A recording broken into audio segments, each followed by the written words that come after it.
하루의 첫 시간을 주님께 드리는 모든 성도 여러분들을 환영하고 축복합니다. 네, 오늘 시편 85편의 시는 이스라엘 백성들이 바벨론이라는 이방 땅에서 70년간 포로 생활을 하고 다시 본국으로 돌아와서 하나님께 감사를 올려드리는 찬양시입니다. 얼마나 감사합니까? 무려 70년이라는 긴 시간을 포로 생활을 하고 돌아와서 본국에 돌아오니 당연히 너무나도 기쁠 것 같습니다. 제가 어디 포로 생활을 해본 적은 없습니다. 너무나 당연하죠. 네, 포로 생활을 해본 적은 없지만 간단하게 제 의사랑은 정말 상관없이 어딘가를 가야 하거나 혹은 무언가를 하게 되면 어떻습니까? 저뿐만이 아니라 많은 분들이 그 자체로도 조금 짜증나고 귀찮고 화나고 여러 가지 안 좋은 감정들이 귀차할 것 같습니다. 그런데 그것보다 더한 포로 생활을 마치고 그런 상황 속에서 다시 집으로 돌아오니 정말 기쁘지 않을 수가 없었을 것 같습니다. 그런데 오늘 말씀을 보면 4절에서 7절을 들어가니까 분위기가 갑자기 바뀝니다. 시편 기자는 기쁨도 잠시 이스라엘의 백성들의 죄를 완전히 사하시고 회복시켜 주실 것을 하나님께 다시 간구하고 있습니다. 분명 본국으로 돌아와서 기쁨과 감사의 찬양을 하고 있었는데 돌아와 보니 어떻습니까? 70년 만에 다시 돌아온 이 땅은 예전 같지 않았습니다. 이전과는 다르게 너무나도 황폐해진 땅이었고요. 또 다시 돌아온 그 이스라엘 백성들을 보는 그 주변의 시선과 어떤 적대적인 것들은 여전히 남아 있어서 이스라엘 백성들을 여전히 힘들게 했습니다. 이런 상황이 생기면 어떨 것 같습니까? 시편 기자는 아직도 이러한 상황들 때문에 이스라엘 백성들에게 아직 고난이 남아 있는 것을 보아서 하나님께서는 아직 우리의 죄를 완전하게 사해 주시지 않았기 때문이라고 생각했습니다.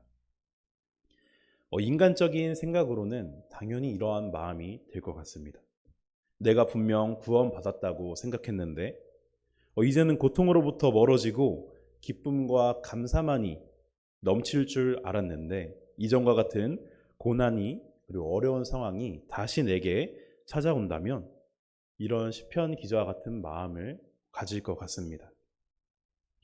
하나님께서 나의 죄를 완전히 깨끗게 하시지 않았구나. 아직 내 죄가 완전히 사함받지 않았기 때문에 아직도 고난이 남아있구나. 그렇기 때문에 시편 기자는 4에서 7절과 같이 자신들의 죄를 완전히 사해 주시고 기뻐하게 하여 주시기를 간구하고 있는 것입니다. 8에서 9절은 시편 기자의 어떤 선포를 볼 수가 있습니다.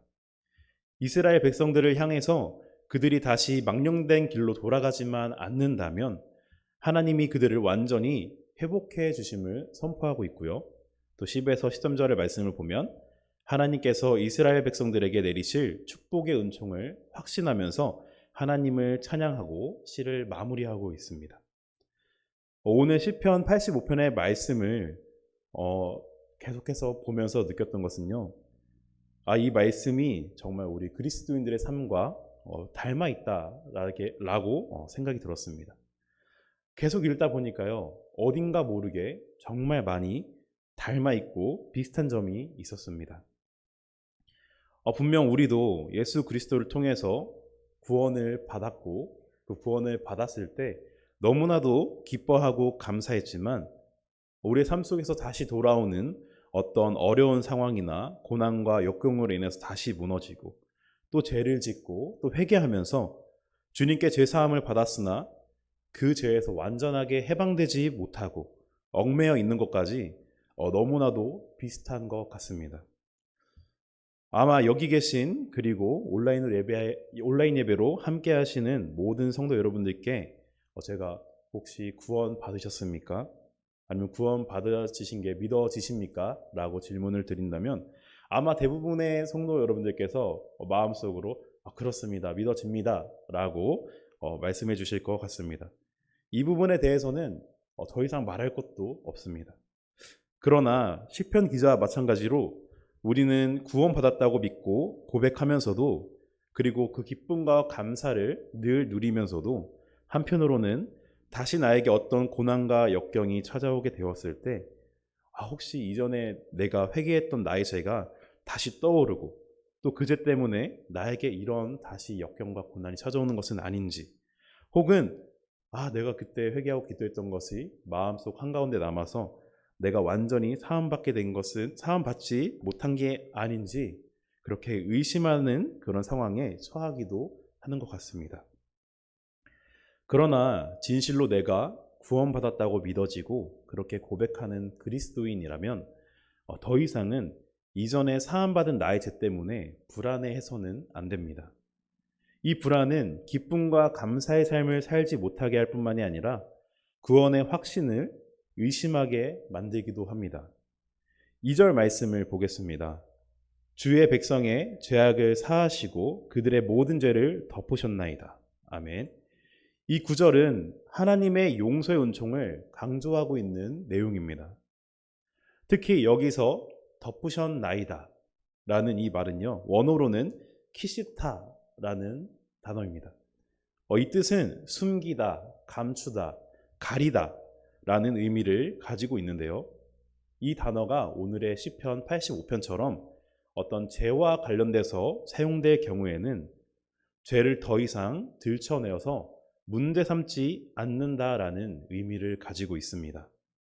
그러므로 2절의 말씀을 보면 저의 모든 죄악을 덮으셨다라는 그 말씀은 하나님께서 이스라엘 백성들의 그 죄를 보시지 않았다는 말입니다. 즉 하나님께서는 이스라엘 백성들의 죄를 사하시되 더 이상 그들에게서 과거의 그 죄를 들춰내지 않으신다는 것입니다. 이것이 자기 백성들에 대한 하나님의 용서입니다. 이것이 하나님 용서의 특징이라고 할 수 있습니다. 하나님은 한 번 용서한 죄에 대해서는 더 이상 재론하시지 않으십니다.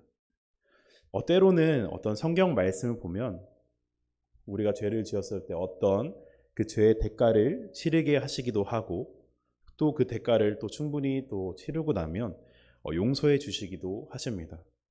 또 그 죄의 대가를 받기 전에 진심으로 회개하면 징계하시지 않는 그 용서하시는 그런 경우도 분명히 있습니다. 여기서 중요한 사실은요, 우리가 죄를 지었을 때 우리가 그 죄의 대가를 치르느냐 안 치르느냐, 이것에 초점이 잡혀 있는 것이 아니라, 하나님은 한번 용서하시기로 하시면 그 죄를 완전하게 용서하심으로 더 이상 그 죄에 대해서는 재론하지 않는다는 게 중요한 포인트입니다. 오늘의 말씀처럼 완전히 덮어버리십니다. 또한 거기서 멈추지 아니하시고 그 용서 뒤에는 항상 사랑으로 함께 하시며 은혜를 베풀어 주십니다.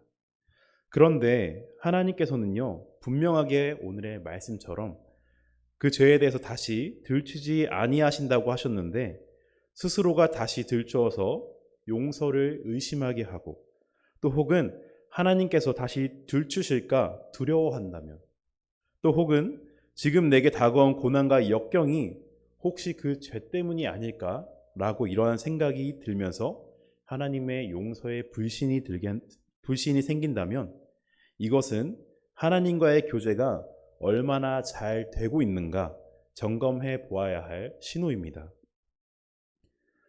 그런데 이것을 어떻게 점검할 수 있습니까? 저는 모든 하나님과의 문제에 있어서 우리가 모든 것을 점검해 볼 수 있는 방법은 바로 기도라고 생각합니다. 누군가와 교제할 때 가장 좋은 방법은 사실 대화입니다. 제가 학교 다닐 때를 한번 생각해 보면요, 같은 반에 한 30명에서 한 40명 정도 되는 그런 친구들이 있습니다. 다 알고는 있지만 사실 거기는 모두와는 친하지 않았습니다. 그런데 그런 친한 친구들의 특징이 무엇인가요? 그 특징을 생각해 보면 매일같이 만나고 매일같이 대화를 하고 장난도 치고 교제를 한다는 것입니다. 그런데 반대로 친하지 않은 그 친구들의 특징이 무엇입니까? 분명히 서로 같은 반 내에 존재한다는 것, 같은 공간 안에 있다는 것은 분명하게 알고 있지만 전혀 대화가 없고 교제가 없다는 것이죠. 전 이와 마찬가지라고 생각합니다.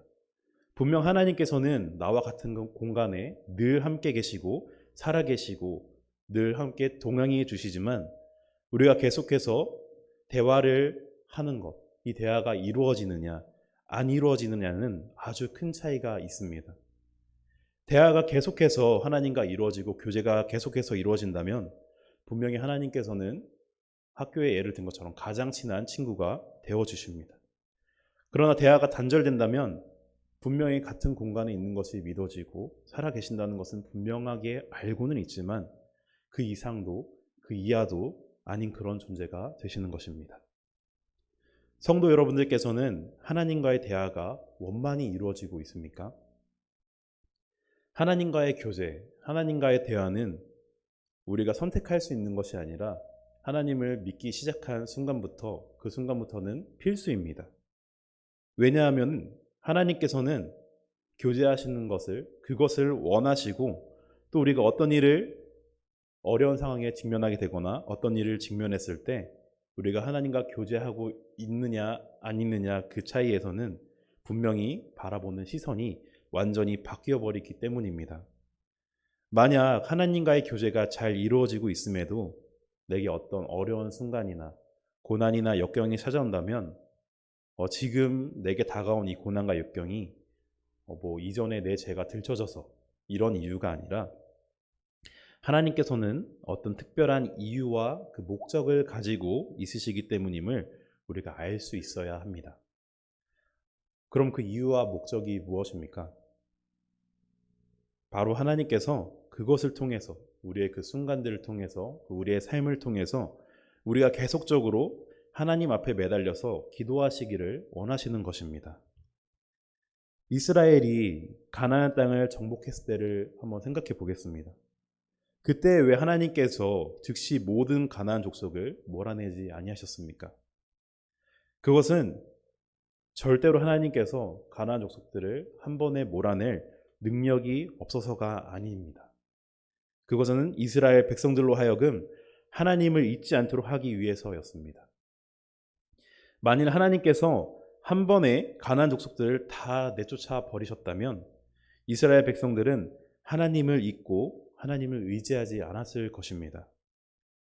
이 사실은 성경에도 너무나도 많은 내용들이 있죠. 그런데 그 사실을 하나님께서는 너무나도 잘 아십니다. 잘 아셨기 때문에 하나님께서는 가나안 족속들의 일부를 남겨두었고 그 이스라엘을 계속해서 괴롭히고 압박하면서 계속해서 이스라엘 백성들이 하나님을 찾고 의지할 수밖에 없도록 하신 것입니다. 오늘 시편 85편도 마찬가지입니다. 하나님은 이스라엘을 바벨론으로부터 회복시키실 때에도 그들을 이전의 상태로 단번에 회복시킬 능력이 없으셨던 것이 아니라 혹은 그들의 죄가 완전히 사함받지 못해서가 아니라 하나님의 방법으로 하나님의 계획 안에서 회복시키시기 위함이었습니다. 그리고 이것은요, 오늘 우리에게도 마찬가지입니다. 그러므로 우리는 예수 그리스도로부터 구원을 받았으나 여전히 어려움이 찾아올 때 그것이 하나님께서 나의 죄를 들추셨음이 아니라 그것이 하나님을 의지하게 하기 위한 하나님의 뜻인 줄로 알고 하나님을 더욱더 의지하고 그리고 완전한 회복을 위해서 하나님께 매달려야 합니다. 하나님께서는요, 완전히 회복되기까지 기도하는 우리의 모습을 원하시고 바라십니다. 우리의 완전한 회복의 끝이 어디라고 생각하십니까? 저는 그것이 바로 우리가 하늘나라에 오를 때까지라고 생각합니다. 우리가 어떤 기도를 할 때 어떠한 본인 다 기도 제목이 있으시죠? 그 기도 제목을 가지고 기도를 할 때 그리고 그 기도의 응답을 받았을 때 그걸로 우리의 기도가 끝입니까? 저는 우리가 기도의 응답을 받으면 또 다른 기도의 시작이라고 생각합니다. 우리가 회복되는 것은 우리의 기도의 끝은 바로 우리가 하늘나라에 올라가는 그 순간까지입니다.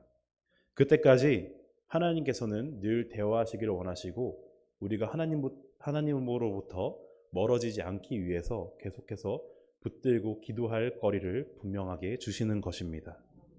그런데 중요한 것은 하나님께서는 대화를 원하시는 것입니다. 친밀한 교제를 원하시는 것입니다.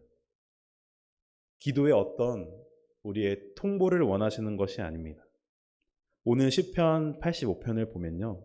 시편 기자가 아주 중요한 기도, 하나님과의 대화의 자세를 보여줍니다. 8절에 보면요. 내가 하나님 여호와의 하실 말씀을 들으리니 라고 말합니다.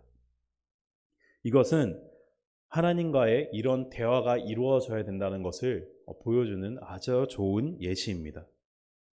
그저 기도라는 것이 나의 한탄과 가슴속의 응어리를 하나님 앞에 털어놓고 그냥 내어놓는 것으로 끝나는 것이 아니라 이것은 아무리 생각해도 진정한 대화라고 할 수 없을 것 같습니다. 대화는요, 누가 봐도 누구한테 말해도 주고받는 것이지 일반적으로 통보하고 끝나는 경우는 없습니다. 내 기도만 드리는 것이 아니라 시편 기자와 같이 내 기도를 드렸다면 말씀을 들을 준비를 하고 그 응답을 기다리는 시간까지도 필요합니다. 저에게 어떤 목사님이 이렇게 말씀해 주셨습니다. 대부분의 많은 그리스도인들이 기도를 하고 기도만 하고 바로 집을 간다는 겁니다. 분명히 기도를 했으면 하나님께 들을 시간이 필요하고 하나님께 응답을 받을 준비를 하면서 그 말씀을 기다려야 되는데 그냥 내가 할 말이 끝나면 바로 집을 간다는 것입니다. 하나님께서 말씀하실 시간을 기다리고 하나님을 계속해서 그 말씀을 기다리면서 어떤 말씀을 하실지 계속해서 기다리고 기도한 후에도 하나님의 말씀을 정말로 기다리는 시간이 중요한데 그 시간을 가지고 가는 성도분들이 많지 않다라는 것입니다. 그리고 저의 기도 생활을 봤을 때도 저도 그랬던 경우가 너무나도 많았던 것 같습니다. 그런데 오늘 계신 여기 모든 성도 여러분들은 오늘도 분명 기도를 하고 가시겠지만 하나님의 응답과 하나님의 뜻과 그 말씀이 무엇인지 다시 한 번 더 되새기고 기다렸다가 응답받고 꼭 돌아가셨으면 좋겠습니다. 말씀을 마무리하겠습니다. 우리에 대한 하나님의 구원은요, 즉각적이지만 동시에 점진적입니다. 예수 그리스도로부터 우리의 죄에 대한 그런 부분은요, 예수님이 죽으신 그 순간부터 즉각적으로 이루어졌습니다. 그러나 우리가 천국으로 들어가기까지의 그 구원은요, 점진적으로 이루어지는 것입니다. 우리가 구원을 받았음에도 어려운 상황에 처하는 것은 나의 죄를 하나님께서 들추셨기 때문이 아니라 하나님을 떠나지 않게 하기 위해서임을 잊지 않으시기를 바랍니다. 혹시 어려운 상황 가운데 처하신 분이 계십니까? 우리가 모든 것은 알 수가 없습니다. 그저 우리가 알 수 있는 것은 이 모든 것이 하나님의 계획 속에서 지금은 고난을 주실지라도 궁극적으로는 우리를 완전히 회복시키시기 위한 하나님의 방법임을 우리가 받아들이면서 기쁨과 그리고 인내로 이겨나가시는 모든 성도 여러분이 되시기를 소망합니다. 기도하겠습니다. 우리의 죄를